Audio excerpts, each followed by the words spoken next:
But for the killing of someone, officers need to know that the uniform is not a license to kill and go home and sleep with your own children. May it not happen to any of us. And money does not compensate for a loss of a child who is completely innocent.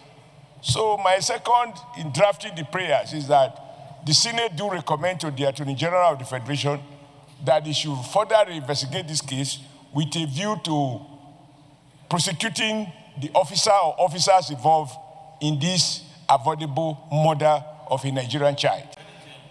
So we can't accept this in Nigeria, where we give you uniform, we pay you, and then you go and kill Nigerians that you are supposed to protect.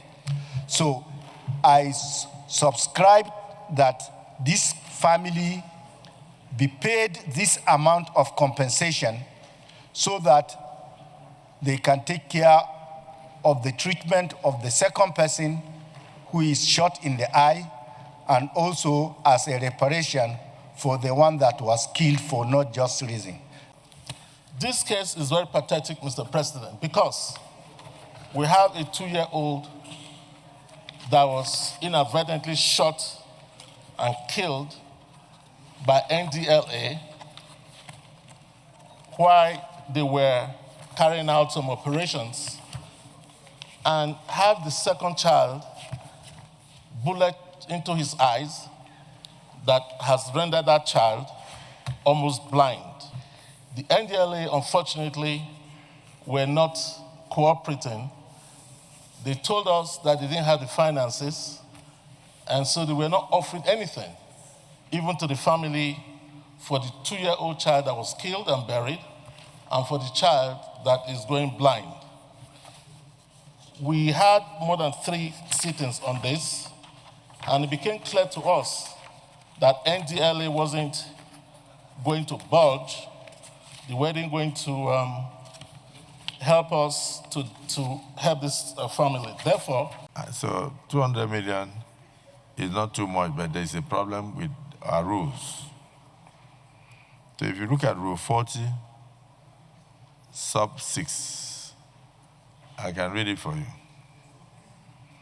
The Senate will not receive any petition which asks for a grant of public funds.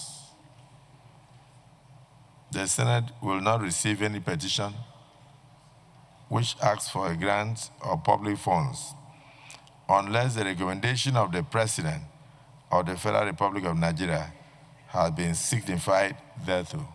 This section, in view of Section 46, that there is no presidential assent, so you may wish to urge the Senate to work with legislative compliance to ensure that Mr. President assists to a monetary compensation of 200 million plus the cost of the surgeries needed by the second child whose eye was damaged by bullets and who requires multiple surgeries. So that it's not the same money that they will use for surgeries, in view of the fact that one child has already died.